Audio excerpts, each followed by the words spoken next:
you want to be healthier, yet you just don't know what to do? All these shows telling you this and that, but nothing seems to work. Well, listen close. Golden State Media Concepts has got something great for you. The Health and Wellness Podcast dedicated to workout trends, healthy eating habits, diet, and everything about healthy living. Join us in our banters as we help you not just live life to the fullest, but live it to the healthiest.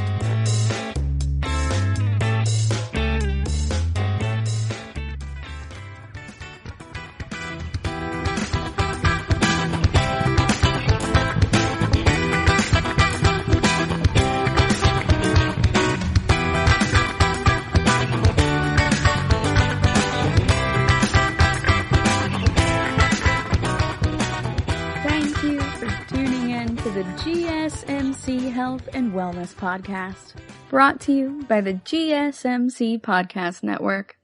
I'm your host, Alex. This week I watched The Lorax. So it's one of our favorite cartoons here at the house, and all the kids used to pile in bed with us and watch cartoons when they were smaller, and now they're all teenagers and they're growing up. And they don't necessarily want to spend as much time with us in the day-to-day. So the other night, my best friend and I were curled up in bed watching The Lorax, just because we felt like it. And the kids, one by one, came in here to see what we were up to. And each time one of them came in here, they're going, "Hey, you're watching The Lorax? Can I come watch The Lorax too?" And another kid would climb into bed with us until we ended up with just a bed full of people with all of the blankets and pillows piled up, just watching The Lorax like we used to when they were little. It was really heartwarming. I don't know, maybe if you don't have kids or if you weren't there, it doesn't make as much sense to you. But it made me really nostalgic. And we also have watched this so many times together that we know all the words to all of the songs. So it was like a fun, silly sing-along about the importance of oxygen and the environment. So that brings me to today's topic. Today, because of the Lorax, we are going to talk about oxygen in health and wellness. First, we're going to talk about oxygen's role in the body with exercise. Then we're going to talk about oxygen therapy, followed by hyperbaric oxygen therapy in our third segment. Stick around to the end when we talk about some easy ways to reap more benefits from oxygen and what those specific benefits might be for your daily life and your health and wellness journey. So first up, what happens with our oxygen when we get exercise? Today I went to the gym and did arm day and some ab workouts. So I can tell you anecdotally that when you exercise, you breathe heavily and you seem to breathe a lot more. I didn't quite enjoy all of those exercises, but they were good for my body. So at least they were accomplished for the week. My weeks tend to run Monday through Sunday, so technically for me, this was the end of the past week. Actually, I take that back. I just realized that today is Monday and not Sunday. I don't know if this 3-day weekend is getting to anybody else. I suspect it has more to do with COVID than actually being Labor Day weekend, but I don't know what day it is. If you don't know what day it is either, that's okay. You are in the same boat with me. No judgment. So I suppose that really means that this was my workout to begin the week. So I have some more workouts I have to do this week. But you get what I'm saying. Anyway, when we work out, our muscles need energy, right? So we have to get that energy from somewhere in order to activate these muscles. And they do that by converting chemical energy into kinetic energy. Kinetic energy being that energy of motion. So if you are in a car, then the engine is really going to use that stored energy of gas and then convert it to heat and kinetic energy. And similarly, our muscles work by using that stored chemical energy, but instead of it being gasoline, it's the food that we eat, and then it converts that to heat and energy of motion. Heat makes a lot of sense because you're sweating a lot while you are working out, right? Well, that's because part of that byproduct is that heat and the energy of motion. And we don't use that energy just for exercise. It's also important for helping our tissues grow and repair themselves, for maintaining homeostasis, so keeping our body in balance and maintaining a stable body temperature, as well as to help us work out, or before the days of actually going to the gym and pumping iron, going out to hunt and gather, all the things that other animals do too. And we get this initial energy from foods that have a lot of carbs, proteins, and fats. Generally the healthy kind. For working out specifically though, we need energy to help our muscles contract. And this energy is called adenosine triphosphate, or ATP. And that is the way that we store and transport energy in our bodies. But ATP isn't really stored in bulk within our cells. So that means that when we start having our muscles contract, they have to start making more ATP, like ASAP, because we use up the little bits in there for these small muscle contractions. If we want to do large muscle contractions, especially prolonged ones like you do for working out, then we're going to need more of that. And our body has a couple of different ways to make ATP. There are 3 different biochemical systems for that, and they are using creatine phosphate, using glycogen, and via aerobic respiration. And we're going to talk about what each of those are. So the first type, creatine phosphate, is performed with oxygen. All of your muscle cells have a little bit of ATP in there that is stored for instant use, but it's actually only enough to last for about 3 seconds. It's kind of mind-boggling what that means about how quickly your body is making this for working out. So in addition to these little bits of ATP, all of your muscle cells also have this compound that has a very high energy level, and it's called creatine phosphate, and it breaks down to make ATP more quickly. So creatine phosphate can give you a lot of the energy needs for working muscle at a super high rate, but it's still only going to be able to do that for you for about 8 to 10 seconds. Now, the second biochemical system for making this ATP, this energy we use for muscle contractions, is done by using glycogen. So this is without oxygen. So your muscles have large stores of carbs. And the particular carb we're talking about, glycogen, can be used to make more ATP from glucose, your blood sugar. But that takes a chain of about 12 different chemical reactions. So it takes a little bit longer than creatine phosphate to create more energy. It's still really quick though, and it gives you enough energy to last about 90 seconds. Now, since oxygen is not needed for this, that is dope, because it helps your heart and lungs get kind of a break so that they can have more time to move that increased oxygen supply throughout your body via your bloodstream to your muscles.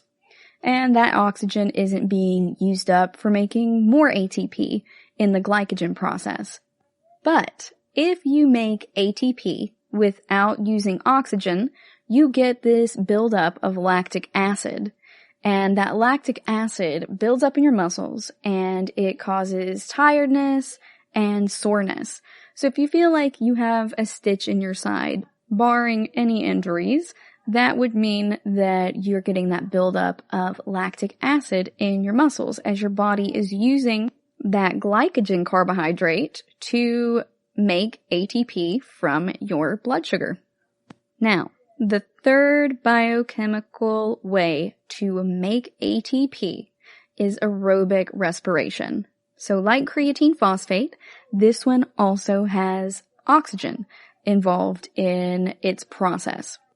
Within 2 minutes of you working out, your body starts to send your muscles an increased supply of oxygen.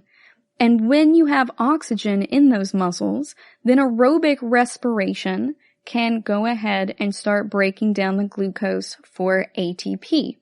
And that glucose, your blood sugar, can come from a few different places, including a remaining supply within your muscle cells, glucose that is being absorbed from food in your intestine via those little microvilli, those finger-like projections to help you absorb nutrients, glycogen that is stored in your liver, fat reserves in your muscles, and in extreme cases, your body's protein, although that is truly extreme, so in situations like starvation.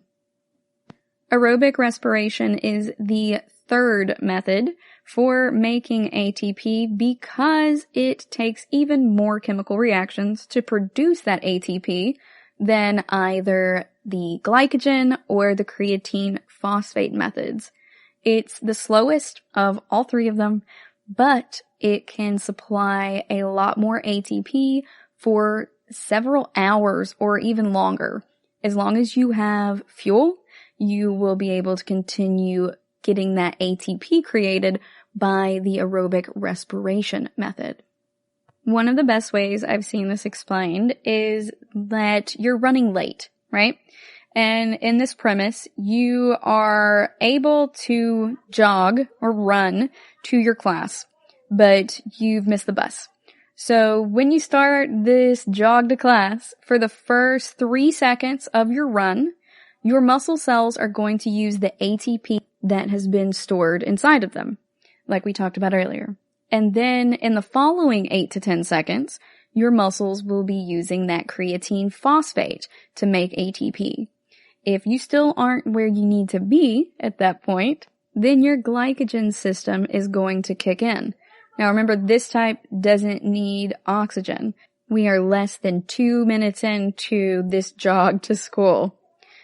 But then if you still haven't made it there, if your school is 2 minutes or more away, then aerobic respiration kicks in, and that is that ATP creation using oxygen and glucose. So your body cycles through these pretty rapidly. Within 2 minutes, you start getting the aerobic respiration type. So you go from just using what's already in your cells and having no oxygen added to creatine phosphate breaking down, and that's using oxygen, and then glycogen still under that 2 minutes without oxygen being used to make ATP from blood sugar. And then you go into aerobic respiration as a process, and you use oxygen and your blood sugar to make ATP. So it's just sugar and air is essentially what is fueling your body. And I think that that is pretty metal. So if you're doing an event like the 100-meter dash or 100-meter swim, etc., if it's under 1.5 minutes long, then you probably won't even get to the aerobic respiration component. But if you are in an endurance sport, like you're a marathon runner or you do distance skating or something, then you will be using primarily aerobic respiration because it lasts for an unlimited time, provided that you give it enough fuel, enough of that sugar and oxygen to help it keep making that ATP. Now, as we mentioned a little bit ago, working out is not the only thing that your body uses oxygen for. It's not just for breathing and for working out and activating your muscles. You can also use oxygen to help your body heal. We're going to go on a quick break, and when we come back, we're going to talk about oxygen therapy. Stay tuned.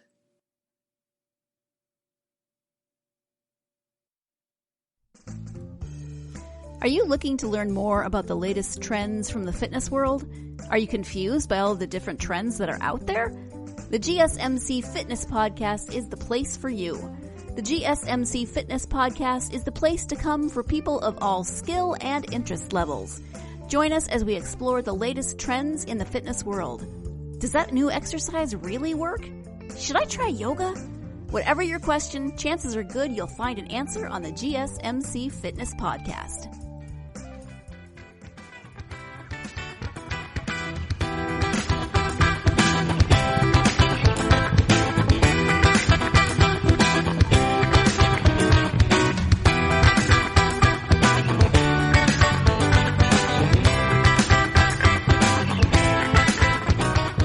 Welcome back.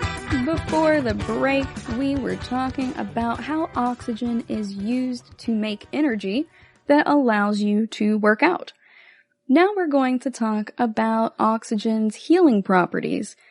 Oxygen is a gas that your body needs to maintain homeostasis, to activate your muscles, and also to repair tissues.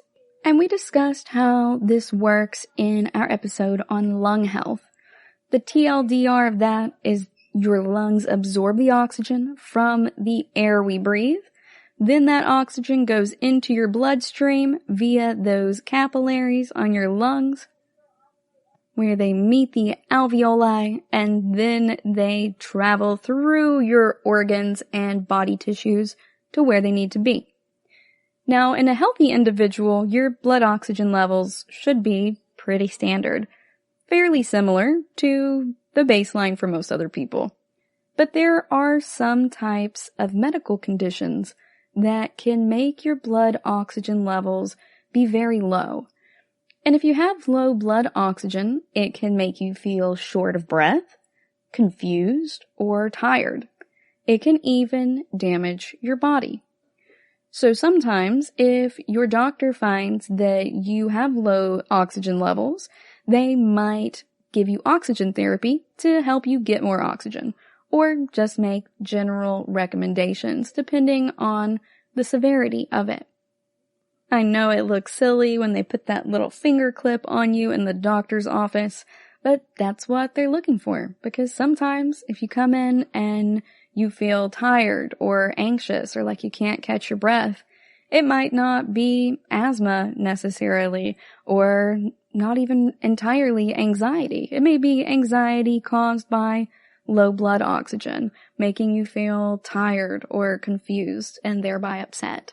There are a multitude of different ways that low oxygen in your blood can really mess with your body, including your mind. So if your doctor does prescribe oxygen therapy, it's just a treatment to give you extra oxygen to inhale. It is also referred to as being supplemental oxygen, and you can only get it through a prescription from your doctor. They will give it to you in the hospital or another medical setting, like your doctor's office, or at home. Some folks only need to take it for a little bit, and others need it long term. That's something you would need to discuss with your doctor. You also have options for the different types of devices you can use to get this oxygen therapy. Some folks, like my papa and my uncle, use tanks of liquid or gas oxygen. Other folks use something called an oxygen concentrator, and that pulls oxygen out of the air. We are truly living in the future. But you can get the oxygen from the air or from the tanks into your body through a nose tube, which is referred to as a cannula, or via a mask or even a tent. And then the extra oxygen you inhale is just breathed in along with the normal air that we normally inhale. There are portable versions as well as stabilized versions of those tanks and the oxygen concentrators, and that can make it a little bit easier for you to move around if you need to move around quite a bit while you're using your oxygen therapy. Papa used to have a little cart that he would wheel his around, and I believe it's because he had COPD. And that brings me to my next point. Who can benefit from oxygen therapy? Well, if you have a condition that causes low blood oxygen, like COPD, chronic obstructive pulmonary disease, so you're not able to get and retain enough air, or enough oxygen from your air when you're inhaling, or if you have pneumonia, or COVID-19, or severe asthma attacks, late-stage heart failure, sleep apnea, or cystic fibrosis, then you may really benefit from oxygen therapy. And this type of therapy is typically pretty safe. It has a few side effects, and that may be a dry or bloody nose, some tiredness, and headaches specifically in the morning. Oxygen also poses a fire risk, and you should not smoke or use any flammable materials when using oxygen. You should not light a candle or do anything like that. And if you're using oxygen tanks, you want to make sure that your tank stays upright. If it falls and it cracks or a piece of it breaks off, like the little top of it, then the tank can fly around like a missile. It really does work that way. If you guys have seen Jaws, you might know what I'm talking about. So don't do that. I love incense and candles as much as the next guy, but keep it separate from your oxygen therapy. Although face masks and cannulas are typically preferred, you can also get oxygen therapy from a tube placed in your trachea, your windpipe, and that increases the amount of oxygen your lungs receive, and also, therefore, how much you're getting to your blood. Now, how do we know when to be concerned about this? If you have symptoms related to shortness of breath, or you have a known lung condition or heart condition, your doctor is going to use that pulse ox monitor to check the saturation of oxygen that is carried throughout your red blood cells. So that little painless thing that they clip onto the end of your finger. Those pulse oximeters can also attach to your forehead, your nose, your foot, your ears, or your toes. I've only ever used the one on the finger, but the forehead one has me intrigued. I am interested to see what that might look like. The pulse ox finger probe, though, works by using a cold light source to shine a light through your fingertip. That makes the tip of your finger look red, as I'm sure most of us figured out as kids playing with flashlights. But when you analyze the light from the light source that goes through your finger, then the device can tell you the percentage of oxygen in your red blood cells. It's just another cool way that we use lasers. It's a really great method for it because it's really easy, it's quick, it's safe, it's painless, and you really have that information within a few seconds. It will give you your heart rate and your oxygen saturation level. If you have dark fingernail polish though, or if your nails are long, or you have on fake nails, or if your fingers aren't clean, then the pulse oximeter tool might have trouble working.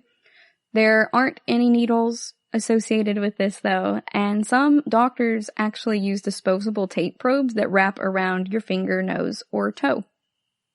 So it might not even look like the clippy thing. When you get your results, it's going to give you the information about specifically oxygen saturation. And that number gives your doctors and nurses an idea of what treatment you're going to need, if any. Now, good results, called your saturation number, is going to be something between 90 and 92%. And that differs from a value that's associated with it called the PO2. And a good number for that would be between 60 and 65. And the PO2 is measured by obtaining blood from an artery. Remember, arteries are carrying blood, nutrients, and oxygen away from the heart, while veins bring it back to the heart. And when it's leaving the heart and going to the rest of the body is when that blood is at its most oxygenated. So that's why they want to get it from an artery. Now, there are no known dangers or risks of using a pulse oximeter as long as the values are reviewed and monitored by licensed, competent healthcare professionals.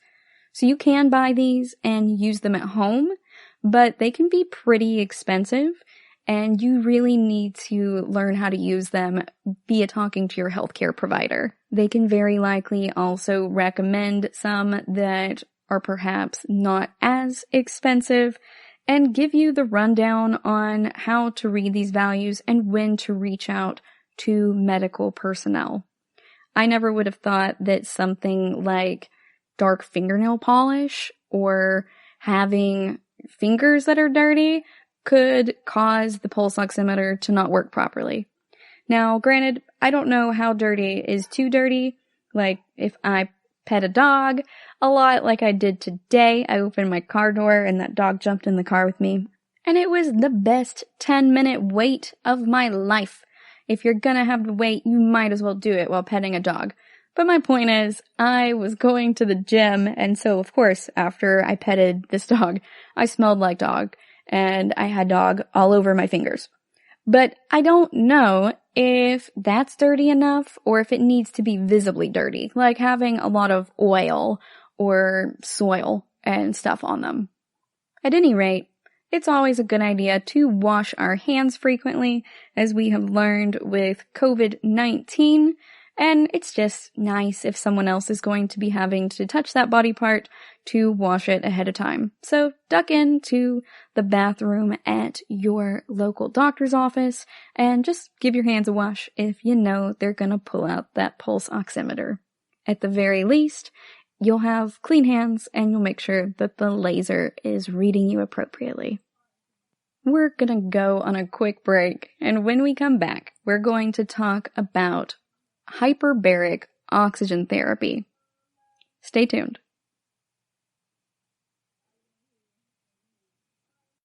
Tired of searching the vast jungle of podcasts? Now listen close and hear this out.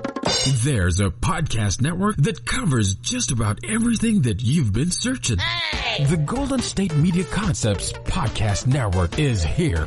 Nothing less than a podcast bliss with endless hours of podcast coverage. From news, sports, music, fashion, cooking, entertainment, fantasy, football, and so much more. So stop lurking around and go straight out to the Golden State Media Concepts Podcast Network. Guaranteed to fill that podcast itch. Whatever it may be. Visit us at www.gsmcpodcast.com. Follow us on Facebook and Twitter, and download us on iTunes, SoundCloud, and Google Play.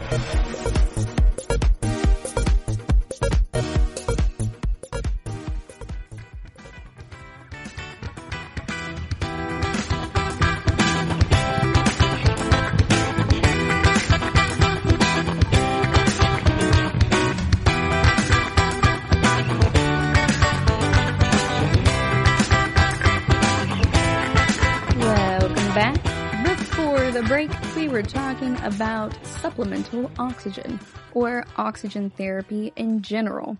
And that type is typically used for issues that impact the lungs, like COPD, or COVID-19, or really bad asthma, cystic fibrosis, things like that. But it's not just getting oxygen into your lungs and then throughout the bloodstream that can really provide meaningful therapy for your body.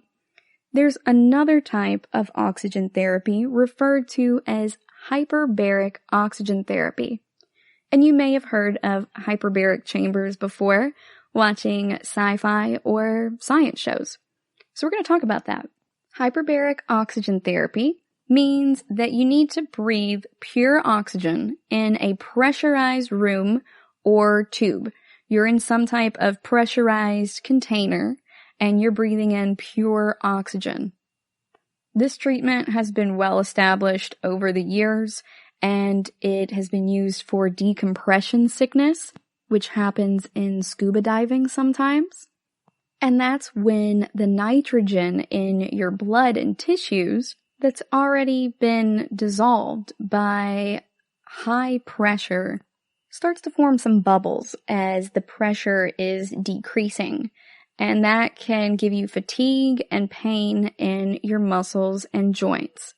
Sometimes it's referred to as being the bends, or generalized barotrauma, baro meaning pressure, and coming from the Greek baros, which meant weight.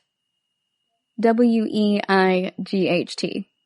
So in the case of hyperbaric oxygen therapy, because we have that same Greek-derived word baro in there, it means a lot of increased pressure and oxygen.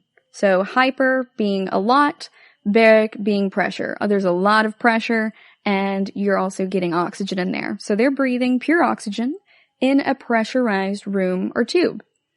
Now you can also use this to treat some serious infections, or if you have bubbles of air in your blood vessels for other reasons, or even if you have diabetes or radiation injuries, and as a result your wounds just won't heal. Hyperbaric oxygen therapy can help your wounds heal.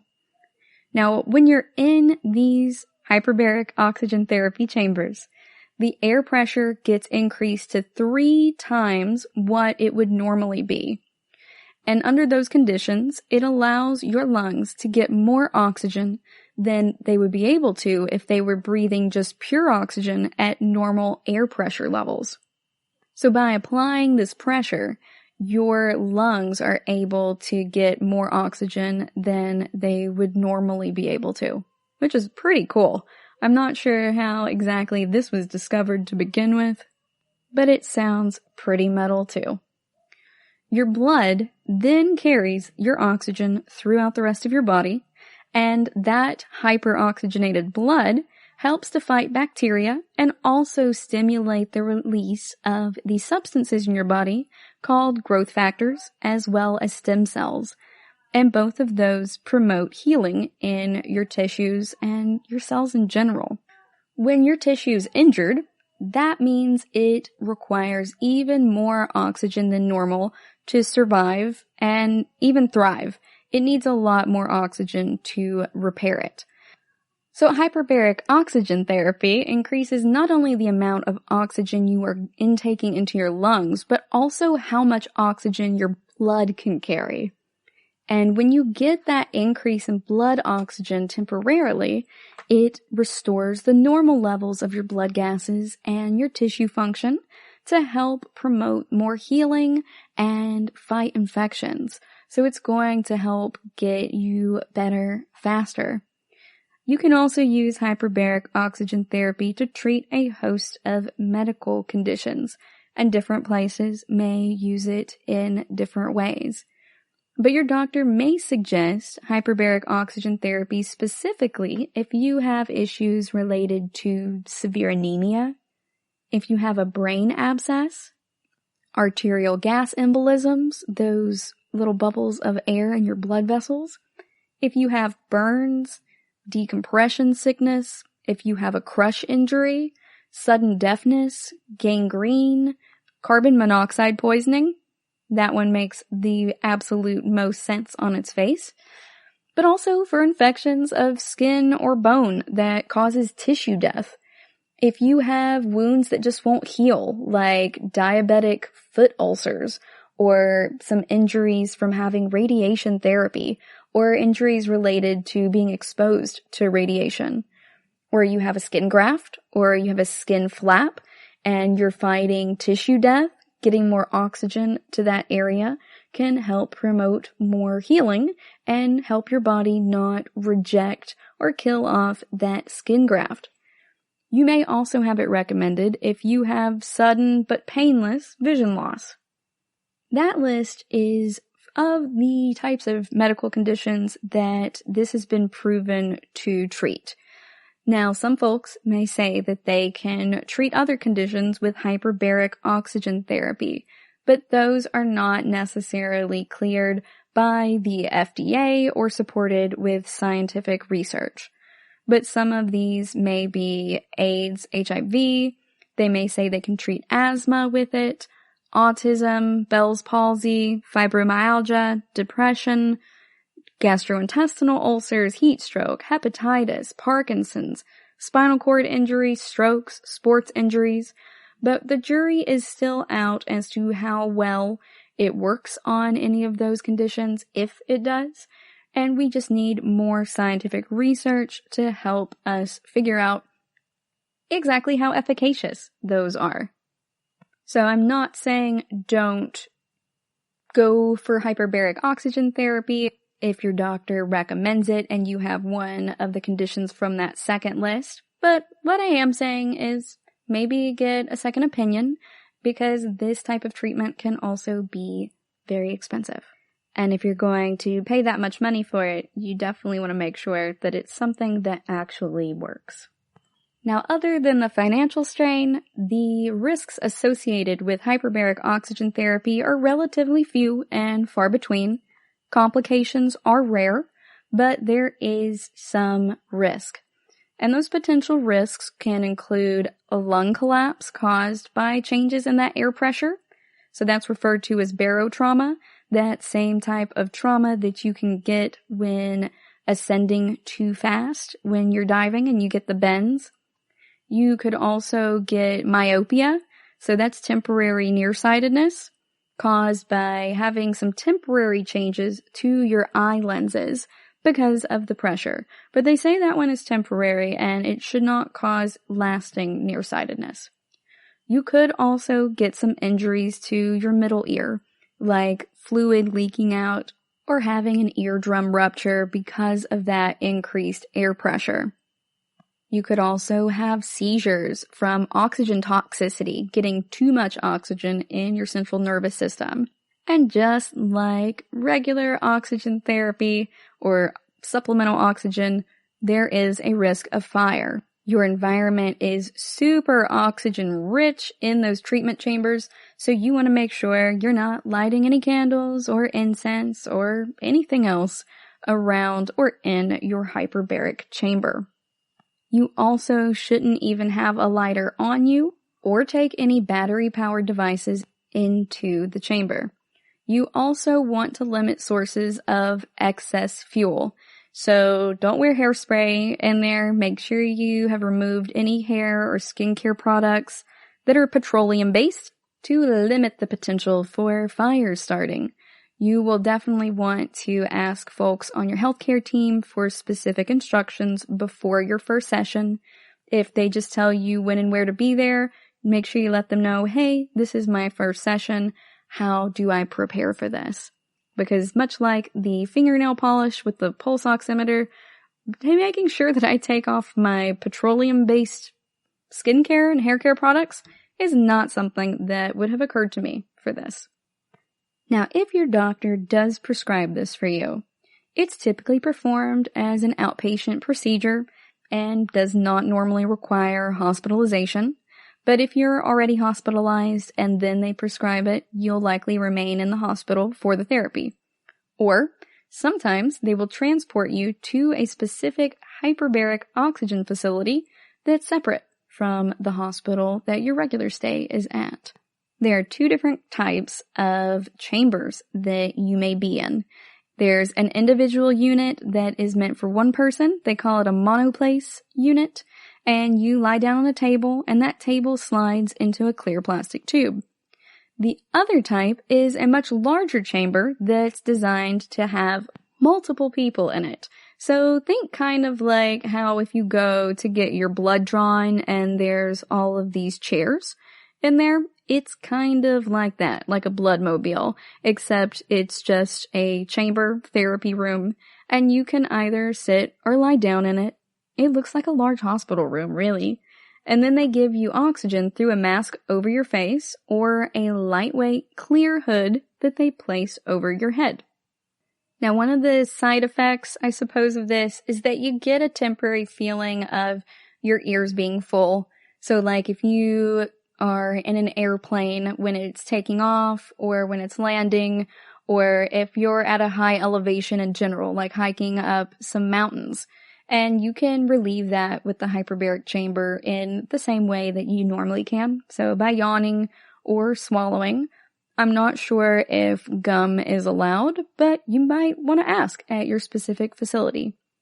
These treatments last about 2 hours for most conditions, and your healthcare team will watch you and make sure you and your therapy unit are good throughout the entirety of your treatment. You might feel kind of tired or hungry afterwards, but that's normal. Shouldn't limit any of your normal activities either. And to really get a solid effect from this, you'll very likely need more than one session. It just depends on your specific medical condition. So for conditions like carbon monoxide poisoning, that might only take 3 visits to go ahead and heal and just wipe out. But if you have non-healing wounds that are the result of radiation injuries or diabetes, that might require 20 to 40 of these 2-hour treatment sessions. And you might have multiple avenues of treatment depending on the issue. For cases of the bends/decompression sickness or getting those little gas bubbles in your bloodstream or severe carbon monoxide poisoning, hyperbaric oxygen therapy may be the only treatment that you need to get over those things. Otherwise, you would work with your doctor, your healthcare team to make the best course of treatment for you. We're going to go on a quick break, and when we come back, we are going to talk about some of the benefits of increased oxygen for people who are considered to be relatively healthy, and we're also going to talk about some easy ways to get more oxygen into your life. Stay tuned.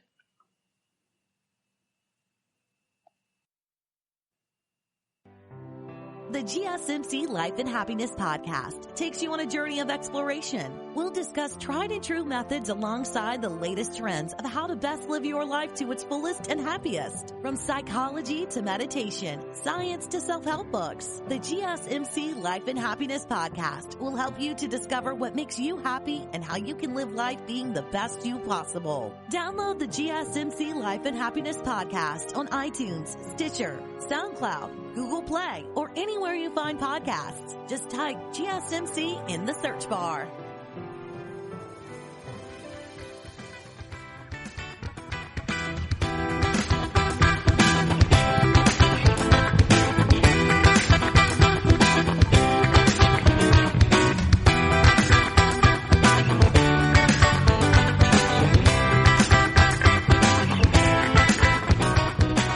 Welcome back. Before the break, we were talking about hyperbaric oxygen therapy and how that works, as well as when you might be prescribed it. Now we're going to talk about some of the benefits of getting increased oxygen in your body if you're relatively healthy, as well as some easy ways to do that. Now, why might a normally otherwise relatively healthy adult need to get more oxygen in their body? Well, according to scientists, we take about 12 to 20 breaths per minute as healthy adults. But we should actually be taking much fewer, around 6 to 8 breaths per minute. We're technically healthy and we're doing fine, but it's not optimal breathing for the human body. And by not breathing optimally, we might be a little bit tired. Raise your hand if you are often feeling fatigued or just a little bit drained, or you just don't have the energy to cook after a full day of sitting in the office. My hand is up with you. And I'm starting to think that it may partly be related to how much oxygen I'm getting. So 90% of our energy comes from oxygen.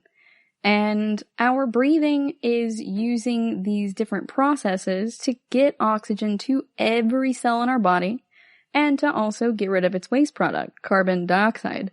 So our body needs more oxygen to do all the things we need, not just energy for exercising, but also energy for regularly moving around, for thinking, for going through and processing our food in our GI tract. Our body works in concert. All of the different elements, our organs, our tissues, etc., to help us be super happy and healthy. And you need oxygen for both of those things. 90% of all of our energy is effectively coming from our breath. It's coming from that gas exchange between our alveoli on our lungs, those little air sacs, and the capillaries that cover them and help connect our blood supply to our oxygen supply. Oxygen helps our brains work. It helps our hearts beat. And when you put all these things together, it really shows us that oxygen is arguably one of the most important components of keeping the human body alive. Our lungs are very important. Y'all know from previous episodes that I'm not a big fan of meditation, at least not the type where you sit still and just focus on your breathing.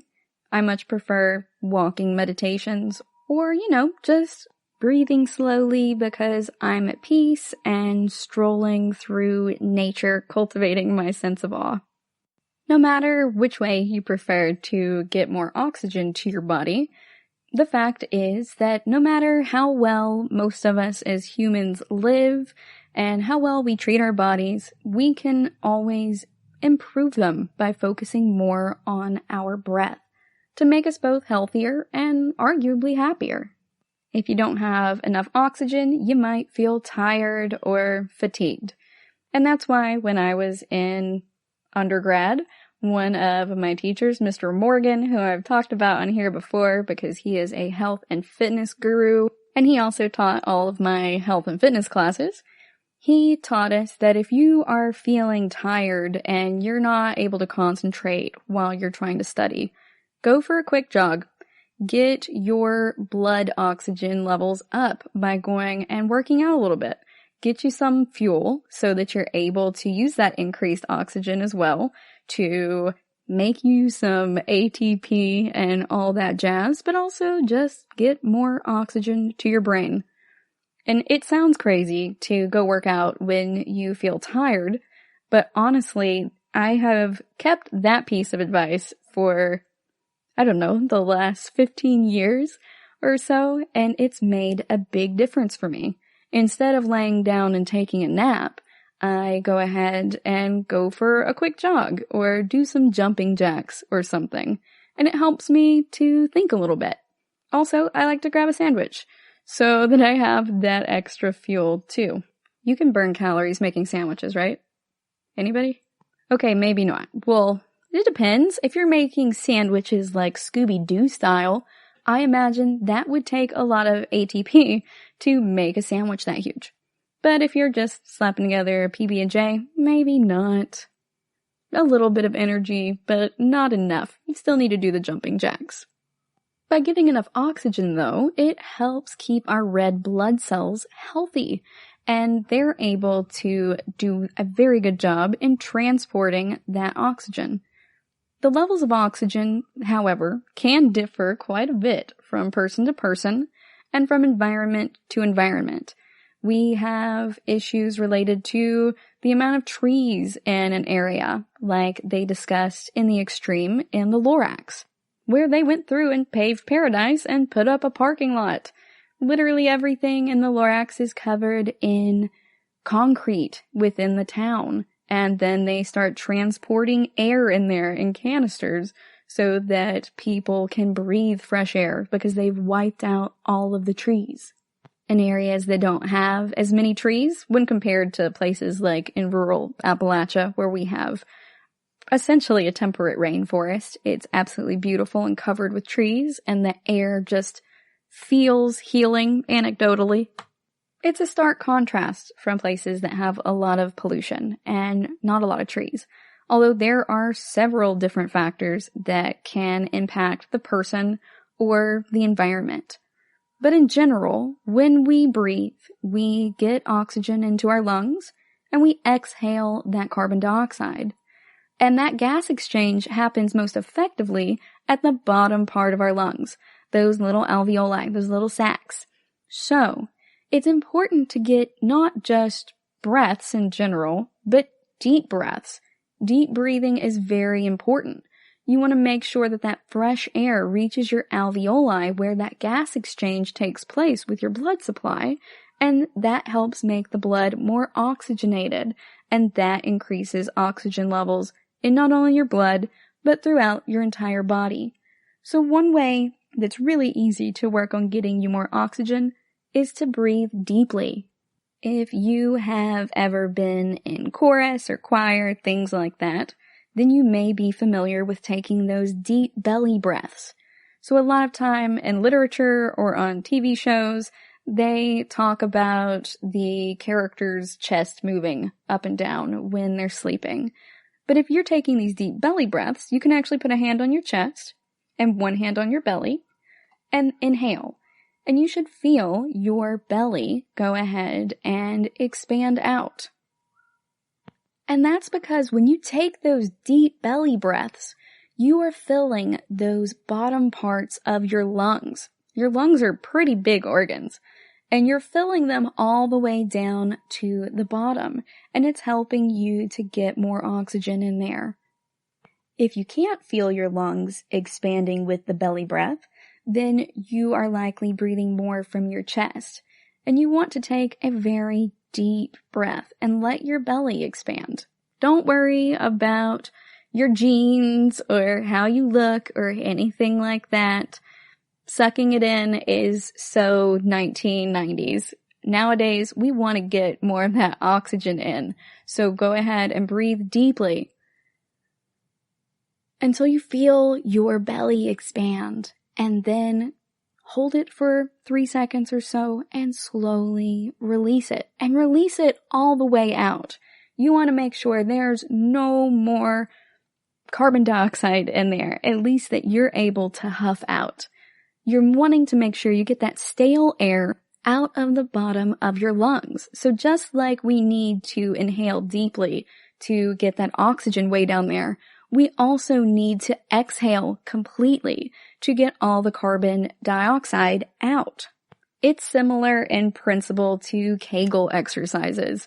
Everyone always focuses on the tightening of the muscles, contracting them, but in order for them to be effective and make your pelvic floor both strong and flexible, you have to also fully release them.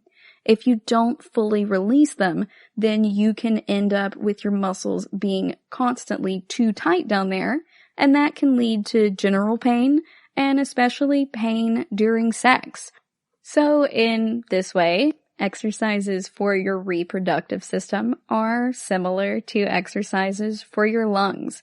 You need to fully inhale deeply and also fully exhale in order to achieve those maximum results and make it truly not only effective, but also efficacious, that it's doing exactly what you're intending it to do. If you're wanting to help your lungs get better, it's not enough to just get more oxygen down there. You also want to get that stale air out. So these deep belly breaths can be great for helping you hold notes longer while you're singing, or just help your body out in general. You can also train your breathing in other ways. Respiratory training is something that not only singers, but also athletes use to help them out with increasing their ability to work out. It strengthens your endurance, and it also helps reduce our stress levels. It makes it easier to self-soothe by helping us maintain a focus or concentration on what we're doing, and also to take calmer breaths. If you are into meditation or yoga, you may already be well on your way to an improved respiratory system.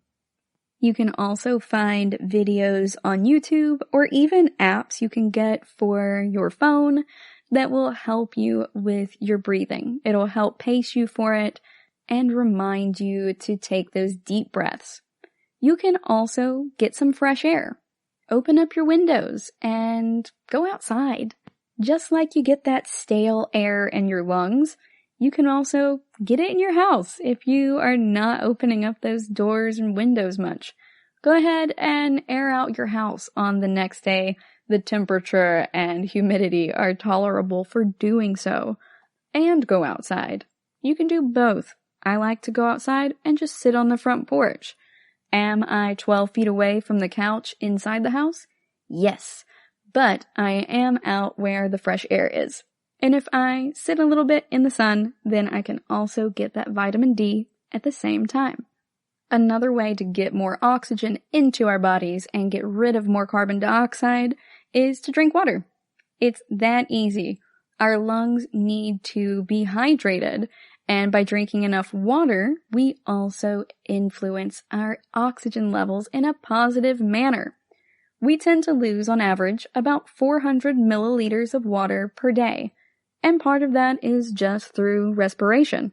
We think about water in terms of us being thirsty or our muscles functioning. We don't tend to think about it much for keeping any of our body cavities lubricated or any of our organs well lubricated, but that's also very important for their functioning. So weirdly, if you're not getting enough oxygen, let's drink some more water. Now granted, it may not be that weird because it's H2O, but I'm just thinking about literal water intake into our lungs and how normally that would be drowning.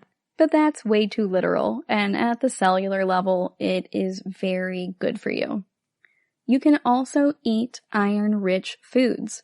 So remember from our episodes on lung health and the cardiovascular system that red blood cells are very important for your body. And certain foods can help you improve those oxygen levels in your blood. Iron in particular is a mineral that is very important for our red blood cells. And if we lack iron, it can make us tired, like if we don't have enough oxygen. Our blood supply is just sad and kind of depleted because it doesn't have the fuel sources that it needs to do its job completely. So you can get more iron from leafy green vegetables like kale. I know, I said kale. There are ways to make it that are tasty though, I promise you. You can also get it from broccoli or apples, legumes, or other lean proteins like eggs, poultry, and fish. So no matter what your specific dietary needs are, there's a strong chance that you can get increased iron through your diet. And remember, whenever at all possible, it is ideal to get our vitamins and nutrients through our foods. Lastly, you can exercise to get more oxygen into your body. I know, it sounds counterintuitive because we go and work out and then we kind of feel like we have shortness of breath if you're working out hard.